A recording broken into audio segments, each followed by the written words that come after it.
Hi guys and welcome back to my channel. तो चलो start करते हैं अपनी एक्सप्लेनेशन। एपिसोड के स्टार्टिंग में दिखाते हैं कि जो लूशी है शिया से पूछता है कि क्या तुम मुझसे अब भी लाइक करती हो, पसंद करती हो। तो वो थोड़ी देर रुककर मना करती है। वो बोलते तुमने ही तो बोला था आगे बढ़ने के लिए।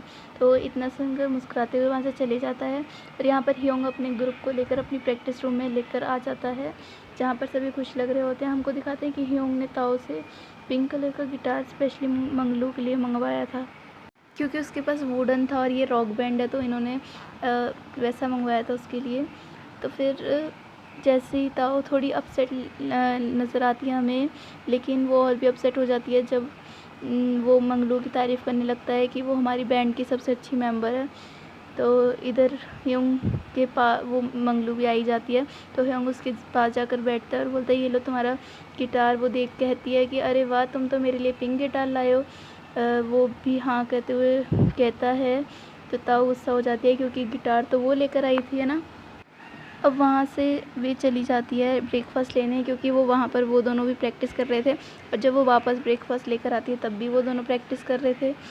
अब वो ब्रेकफास्ट टेबल पर रखकर चिल्लाते हुए बोलते हैं ह्योंग, मैं ब्रेकफास्ट ले आई हूँ। और फिर वो तो ब्रेकफास्ट लेने के लिए चले जाता है। तो वहाँ से मंगलू जाने लगते हैं, बोलते हैं एंजॉय करना।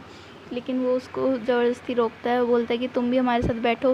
फिर वो बिल्कुल उसके साथ बैठकर उसको सर्व करने लगता है। तो ताओ एकदम से बोलती है गुस्से में कि तुमने मुझसे प्रॉमिस किया था कि तुम ब्रेकफास्ट मेरे साथ करोगे और मैंने अभी तक ब्रेकफास्ट नहीं किया है। तो वो उठकर ताओ के पास जाता है और बोलता है चलो हम दोनों एक में से ही शेयर कर लेते हैं। तो वो खाने लगता है। तो ताओ देखती है कि मंगलू उनको देखकर स्माइल कर रही है। तो वो क्या करती है, उसका ब्रेकफास्ट उठा के डस्टबिन में डाल देती है, क्योंकि वो अपने लिए लाई थी उस ब्रेकफास्ट को। नेक्स्ट सीन में वो ये सब जो है शिया को बता रही होती है कि आज कैसे कैसे हुआ। तो वहाँ पर चैंगलांग और ह्योंग भी आ जाते हैं। ह्योंग को देखती तो वहाँ से चली जाती है। तो वो उसके पीछे पीछे जाता है। तो फाइनली ये फिल्मी स्टाइल में उसको है ना सॉरी बोलता है और वो भी, और सब कुछ ठीक हो जाता है इन दोनों के बीच में। अब शिया अपने काम कर रही होती है तो उसका बॉस उसे सैलरी देते हुए बोलता है कि बातों बातों में ही वो उसको बता देता है, ये बात निकल जाती है बातों बातों में उसके मुंह से कि जो उसको पैसे हैं ना उसने दिए थे लूशी ने। उसने बोला था कि अभी है ना तुम्हें इनकी ज़रूरत है शिया, तुम्हें ज़रूरत है, तो फिर वो मैं थोड़े थोड़े तुम्हें एडवांस करके देता रहूँ। तो फिर वो थोड़ा सा स्माइल करके अपने काम पे लौट जाती है। और थोड़ी देर बाद वहाँ पे वो भी आ जाता है शेई। तो वो पहले उसको थैंक यू डाओडी बोलती है और उसमें से जो जितने उसके पैसे होते हैं वो निकाल कर उसे दे देती है। फिर उसके ऊपर कुछ गिनने वाला होता है, लेकिन है ना शेई उसे बचा लेता है। बट उसके हाथ में भी बहुत चोट लग जाती है और पता नहीं क्यों, लेकिन वो अपने ब्लड को देखकर फेंट हो जाता है, बेहोश हो जाता है। फिर हमें हॉस्पिटल दिखाते हैं, जहाँ पर शेई शिया को बोलता है कि तुम्हारे बॉस तुम्हें फ़ायर कर देंगे, निकाल देंगे जॉब से, तो तुम जाओ अपना काम करना। वो बोलती है कि पहले तुम ज़रूरी है, मेरा काम। तो वो वहाँ से शैन जो वही लड़की है ना, वो जा रही होती है। तो वो वहाँ पर एक as a part time intern work करती है। तो शिया उसके भरोसे शेई को छोड़कर चली जाती है और शैन भी शेई का बहुत केयर करती है। हमारा चाइल्ड ह्यूंग क्या करता है, ब्लड मतलब नकली ब्लड अपने मुंह में डाल के लेट जाता है रोड पे उसकी सिंपैथी पाने के लिए। तो वो ऐसा करता है तो उधर लूशी भी होता है। तो लूशी जो है वहाँ से भाग कर जाता है उसके पास और उसको भी चक्कर आने लगते हैं खून को देख कर ही।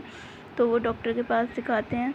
वो सबसे पहले उठ के बोलता है बेहोश होके ह्योंग को क्या हुआ। तो वो बताती है कि वो बस प्रिटेंड कर रहा था, चाइल्डिश कहीं का। तो फिर इन सबको पता लग जाता है यहाँ पर कि इसको ब्लड फोबिया है। तो सब उसके क्योर के लिए रेड ड्रेस पहन के आते। और इसी के साथ एपिसोड ख़त्म। तो thank you guys so much, bye bye. आपको क्या लगा एपिसोड ख़त्म? अभी थोड़ा सा बचा है, रुको ज़रा। शिया उसके डर को भगाने के लिए उसे ब्लड दिखा रही होती है आंखें खोल के, ऐसे इस तरह से। और यहाँ पर जो है उसका जो बीएफ है हमारी लिनियो का, वो दोनों बैठकर पियानो बजाते हैं। बोलता है हमने बहुत दिन से पियानो एक साथ नहीं बजाया। तो वो पियानो बजाते हैं और अपनी यादों में खोए होते हैं। और जैसे ही पियानो ख़त्म होता है तो वो बोलता है कि मुझे दोबारा फ़ौरन जाना होगा। तो वो थोड़ी अपसेट हो जाती है, लेकिन आगे हमें दिखाते नहीं। इसी के साथ हमारा ये एपिसोड यहीं ख़त्म होता है। तो thank you so much guys. इस बार पक्का वाला ख़त्म हो रहा है तो चिंता ना करो। Okay bye bye, take care.